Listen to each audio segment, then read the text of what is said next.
Welcome to Interiors. My name is Alexis Dixon. A few days ago, I had the privilege of interviewing two extraordinary artists. And of course, they met at the La Jolla Playhouse. Where else do extraordinary artists go to meet and collaborate?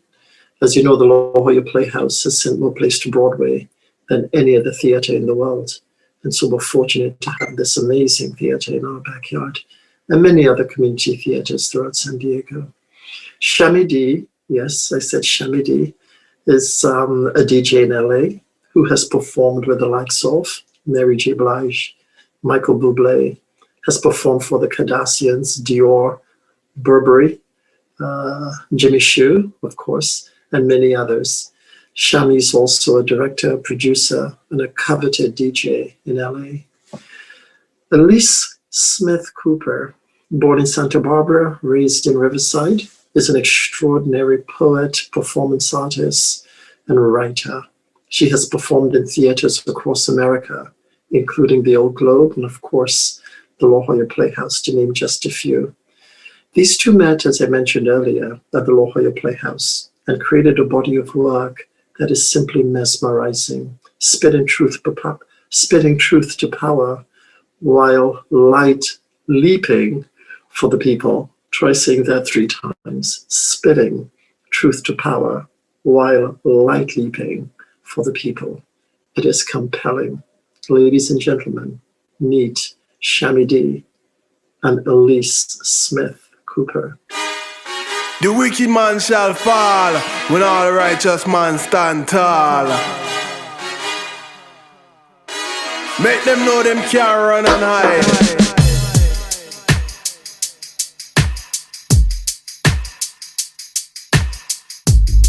So, my beloveds, that's the way I'm always fascinated by how people come together based on their history and where they've come from. And so Shammy Dee, I know that's your name, that's your stage, that's your nom du voyage, right? That's your stage name. But who are you? Where are you from? How did you get here? And what's your history? And how does that inform you in your present manifestations of your music, your creativity, your producing, your directing? Who the heck are you, man? I'd like to know too. I born and raised in LA. My mom is Iranian, my dad's Ethiopian. My real name is Arash Haile, which I think is just as nice as Shammy Dee. The Shammy Dee came about because growing up, I would have a number 2 haircut, so almost bald. And I used to have an underbite. So people used to say I look like Sammy Davis Jr.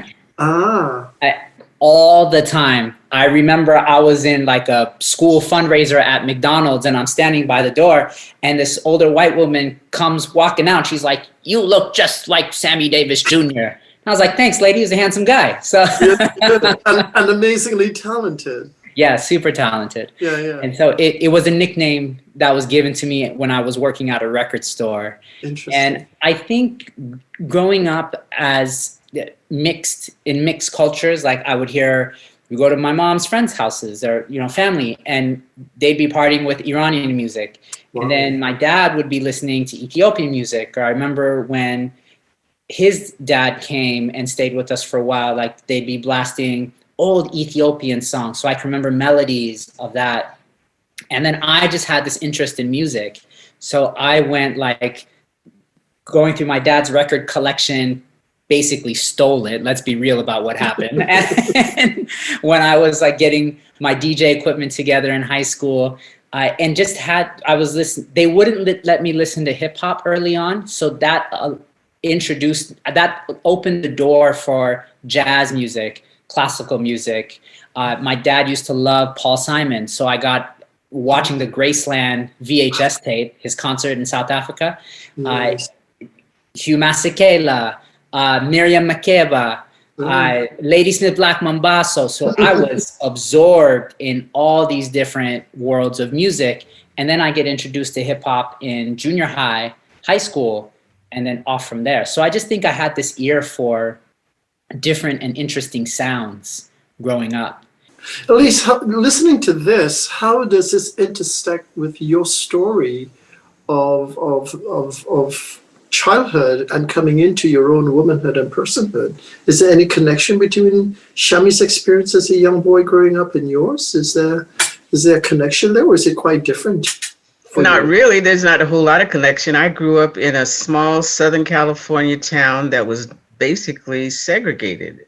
I was born in Santa Barbara, but I grew up in Riverside. We had everything that we needed and wanted, culturally, physically, socially, economically. We had everything that we needed. We lived in a segregated community, but we had music, and we had good music, and we had live music, and we had arts, and we had amazing cultural associations of the fraternal organizations. The NAACP was very important. The church was extreme. I mean, that was bedrock.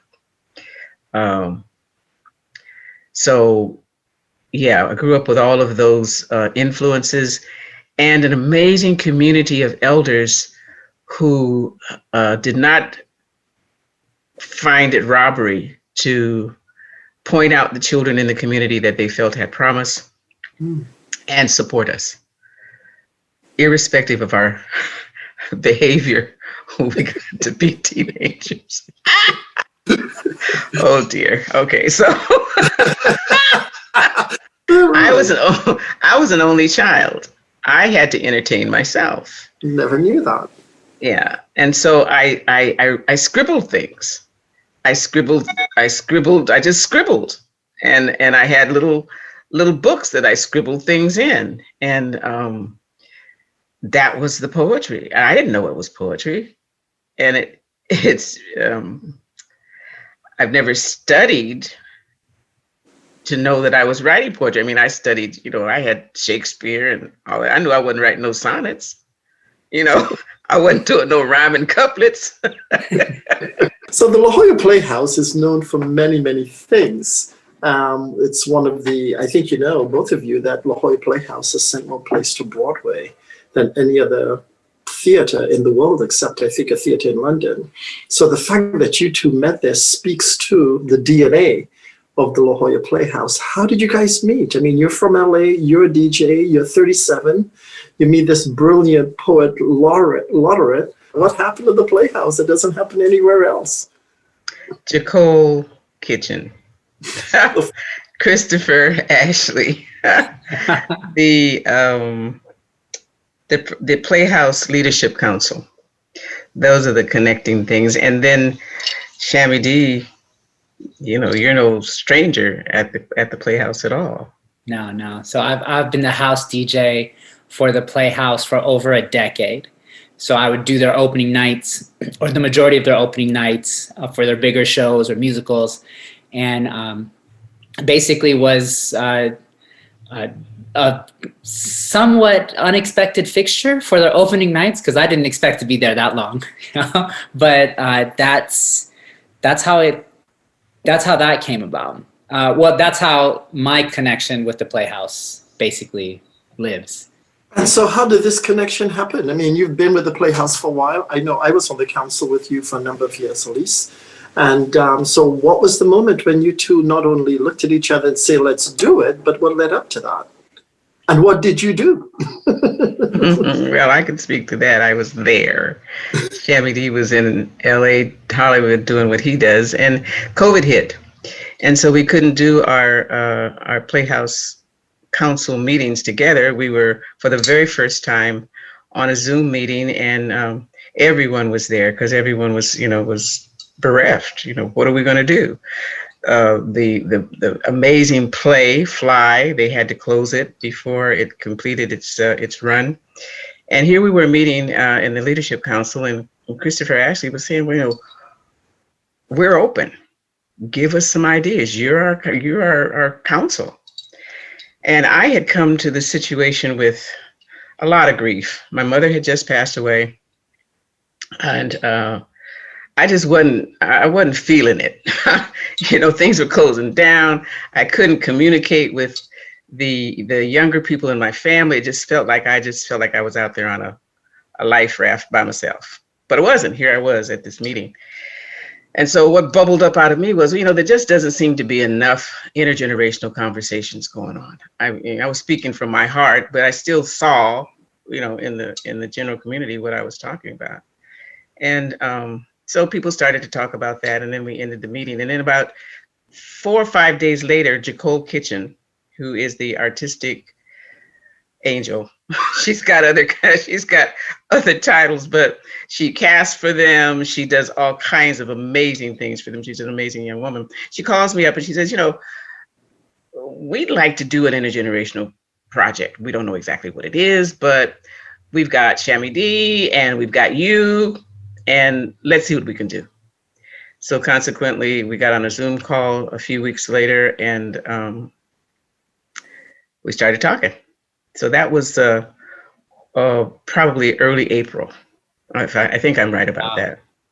Well, I don't remember, but this is actually the first time this is exclusive stuff. This is the first time I'm hearing the story from Alyce's side. Interesting. So how do you know it from your side? When did the story come to you? When did this get to you? I got a phone call from Jacole, and she's like, we have this idea. There's this amazing poet, Alyce. She's part of the council, leadership council. And what do you think? And I'm like, yeah, let's get down. So it was that simple. And then we had the Zoom call, and that's where we first met. So very unorthodox beginning. And not a lot of thought. I mean, it sounded like it was kind of explained to you, and you were like, let's make this happen. No concerns, not a lot of questions, but it immediately just struck you as if let's make this happen. Yeah. And the thing that was interesting was Jacole was like, we don't know what it's gonna look like. I'm like, cool. Like, I don't know either, but let's have the conversation. And so Alyce, was there any concern was there any concern that you were working with a 37-year-old DJ from LA, and you are, by all intents and purposes, I mean, I've seen your work, I've seen you read, I've heard about you, you're legendary, not only in San Diego, but I'm sure in Washington and probably nationwide. So you're going to embark on this thing with this guy from LA who is a DJ. I mean, what were you thinking? Was there excitement? Was there hesitation? Was there... What was your primary thought going into this? What were you thinking, Alyce? That's a good question. So what was thinking? I've had that question from you often in this process, just so you know. But it's okay, because that's the way my world runs. I love improv. Okay. I've had to develop it as a defense mechanism in my life, because I've had to deal with a lot of situations that just kind of flew up, and you had to deal with them. So, but because I was so, that's if you can put words with, my life was just kind of grinding to a terrible halt. And I'm saying, no, I ain't rolling like that. I'm not going out like that. This was like a life raft. Wow. You want to do this? Yeah, I want to do it. What is it? I don't care. Let's just do it. So you threw caution to the wind. It wasn't difficult to do. I mean, Jacole doesn't put together anything that doesn't have heart, soul, spirit. Okay. I have to relate to that, because that's where my life runs. And so if Jacole was pointing me in that direction, why not? What could be the harm in looking at it to see what it was? And then up pops Shammy D. I mean, come on, everybody loves Shammy D. So music, DJ, there's got to be something going on here. So let's try it out. Let's see what happens. Well, if Louis Vuitton loves him, if Burberry loves him, if Kim Kardashian, I mean, come on. So Shammy, first of all, at what point did this become crystallized? What was the process of crystallizing what you're going to do with this woman? Because you're a DJ, you're rocking it. I mean, your thing is to make people feel like this is the best moment of their life, right? Yeah. Shammy D's there. He's the DJ. I'm going to hear him play. I'm going to be in his environment, and he's going to make me feel like there's not another person in the world that feels as good as I'm feeling right now, right? So that's your thing. You're very immediate.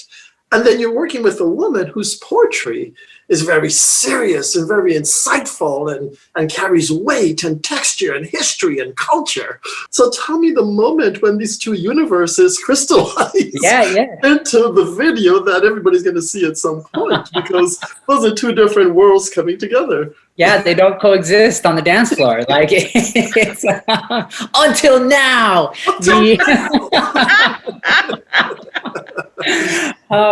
It was months of Zoom conversations. We would meet every week. Was it starting in April? Definitely during the summer.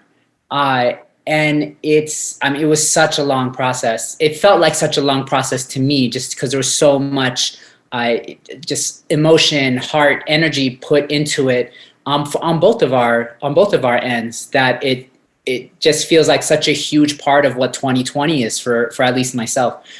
So we'd be having multiple conversations, and initially I thought it was going to simply just be like a song, like here's the music, she's going to write something, and we call it a day, right? And then we kept talking, and it evolved. There was one moment, and I want to say it may have been in August, where Alyce has such a rich life that she pulls from. And one of the elements to her life that gives this piece so much potency is her background as a minister. And there was one conversation that we had where the concept of church came up. And there was just a spark that was like, this is it. This is it. There's no second guessing. And in my mind, the whole thing crystallized. And in that moment, it went from one song to three. Because the idea that I was getting inspired by from Alyce was, we're going to follow the structure of a church service. And so it came from that conversation, and that process was never about, this is my idea, we're going to run with it. It was always a back and forth. What do you think? And that's why she said, that was been like the question of the whole process. What's on your mind?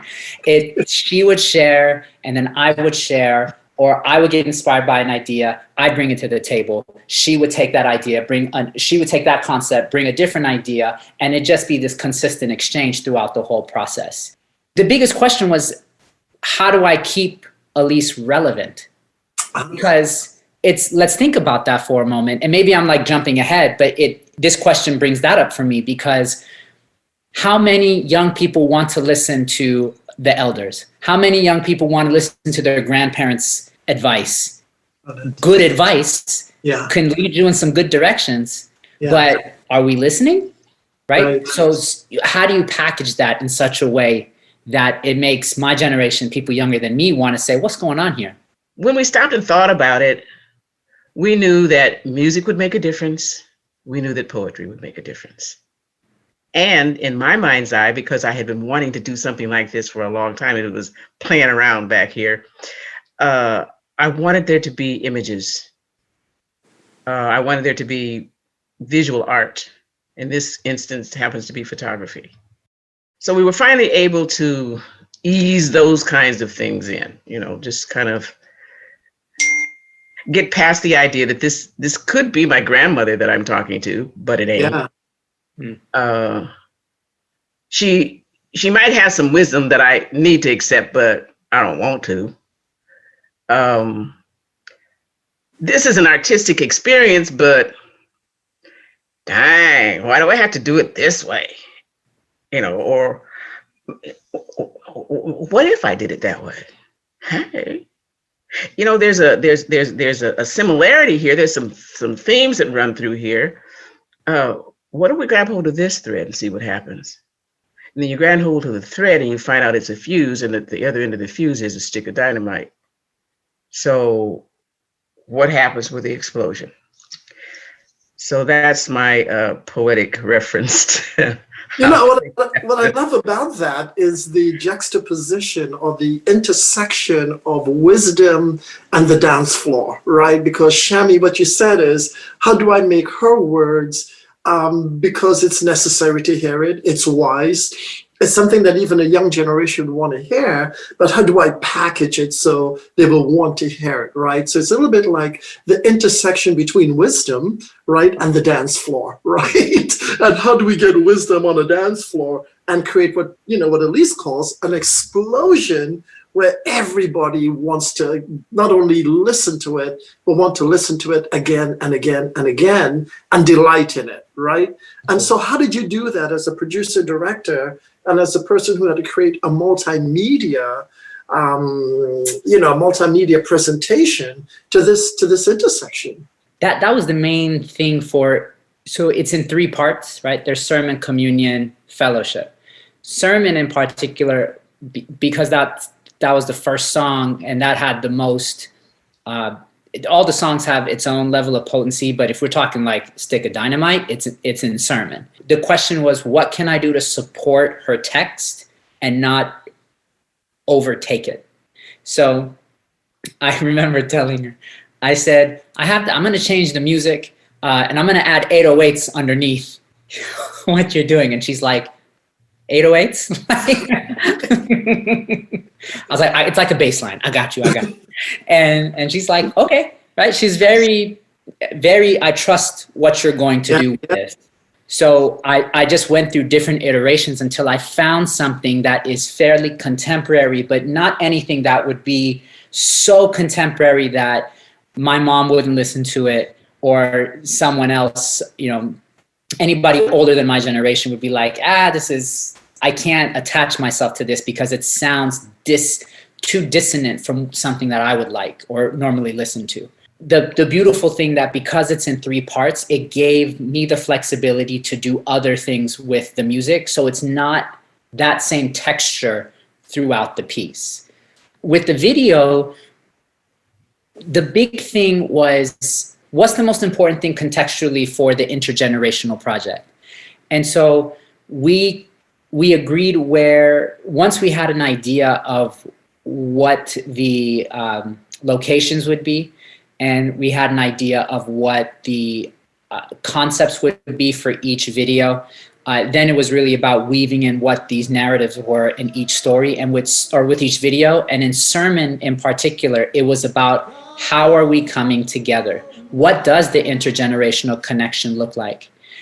Even though it's all Alyce's voice in sermon, I'm there in the video as like, she's saying the things that I'm continuing to go through. She's saying the things that my generation is experiencing. She's saying the things that the generation after me are currently experiencing. If there be any mercy, Lord, see my people through. We made the artistic decision to use pictures as a way to also communicate this story. And where we had discussed our very first conversation about these pictures, we were pulling not just protest then and now, and then I'm talking like Civil Rights 67 protest and then to 2020 protest, but also figureheads from then and some figureheads from today. And as I was editing these pictures together, I said, wait a minute, there's something else that could be done within this. There's an arc that could be told. I can show this story in a more poignant way. And then I started doing Google searches on different slavery pictures, protest pictures, not just protest pictures. What are these different pictures? When do they appear? What are they protesting? And the history is so rich. I went down so many different rabbit holes, and I found that there is a thread. We're still protesting today the things we protested then. Nothing has changed. The things that they were concerned about then, the things that people opposing the civil rights movement were concerned about then are the same things that are being talked about now. They were talking about police brutality in 67. What was the issue this year? Like, so that was crazy to see. What was also wild to see, one of the things that I added in there was the idea of international protest, because arguably, this year's protest was global, and it hit a peak consciousness in a way that was never seen before. But it took all the protests from years prior and revolutions prior to get to this point. So what happened this year is only the tipping point of everything that had come before. It was like he was a block of butter, just rich and succulent and all of that. But this was a hot skillet, and he just hit it and started sizzling. And the whole result of what we see has to do with his creative expression and growth, because we all saw it right before us. He had to say, it's like, wow, oh, okay. I know it was tiring. I know it was exhausting, but it was amazing to watch. This Spittin' Truth to Power while light leaping for the people is an invitation. It's an invitation in 3 parts. It's a journey. It takes less than 10 minutes to watch. And it's an offering from us to you, for you to pull what's important for you in this moment and in this time. Sermon is in a way time-stamped, and in a way it is not. Communion, if I can just briefly touch on the other 2 pieces, communion is that's my piece on, I'm offering a prayer. I'm allowing you to listen into the intimacy of a prayer.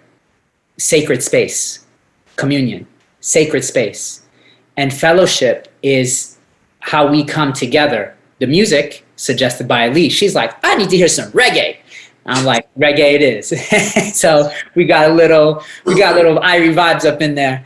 But that's the coming together. Yeah. Right? And in this piece, we basically invite you to find the other, and to share and fellowship with others and see what comes up in the conversation, because we think a lot can come out of it. Tell me about light leaping. What is light leaping? What is that? I had to ask. I was wondering.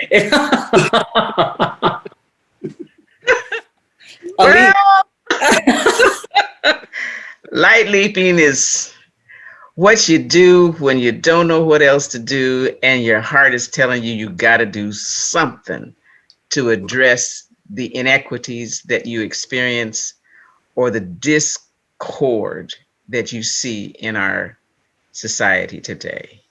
So it's often not only thinking and being out of the box, it's destroying the boxes. It's addressing the isms. It's taking that life force that has kept you going so far, and is going to keep you going, but you don't know where. Leap into the light and find out where it takes you. Right now, the project is on the Jolla Playhouse YouTube page. And follow-ups, we'll see. The project just came out a couple weeks ago, so we're waiting on those opportunities to come up. And I think there's more. I think it's going to be spread more. We got word last week that Broadway On Demand is picking it up as part of their series, so that was super exciting news. I don't know if I'm spilling beans, but at this point it's out. So that's where it's at now. I'm fascinated with this whole process, with this whole formula. I want to go. I want to do that. I want to see if this can really be a part of the agency for transformation. If this artistic expression can do that, I want to know. And I'm willing to, I understand that speaking truth to power means you have to shift your paradigm. My paradigm has been blown up. I don't have no paradigm anymore. It's like, let's do this. Let's see what can happen. And so in terms of being moved, I don't know how you can be much more moved if your whole understanding about life has been changed. So if if nothing else happens, my heart is open with great gratitude to you, Shammy D, and the whole creative team, because it means a lot to me. But there's more to come, and I'm sure of that. So, anything we need to say to the La Jolla Playhouse or to the project, or what do we want to invite people who are watching to do? Anything at all? On top of inviting you to see the piece, share it with friends and family, this is also, and we have a special invitation in particular with sermon. And this invitation is for every single artist out there, whether you're a poet, a painter, a dancer, an MC, a singer, any form. What we're doing is giving you the raw materials, the raw music and the raw text, and you extend the piece. You are basically taking the torch creatively from us and running with it with your interpretation of what sermon is about. And if this is something you're interested in, you go to the La Jolla Playhouse website, look up Light Leaping on their Digital Wow series, and there should be more information there about what to do. But we would love, love, love to hear, and we want to hear, and we hope to hear your take on what we're doing or what we've done, because it is no longer ours, it is for you to move forward. I call it our love letters to the beloved. And we've already gotten one submission of a video, a beautiful video done in dance. So it's however your creativity shows itself in response to this piece. And we've had responses from all kinds of age groups and ethnicities.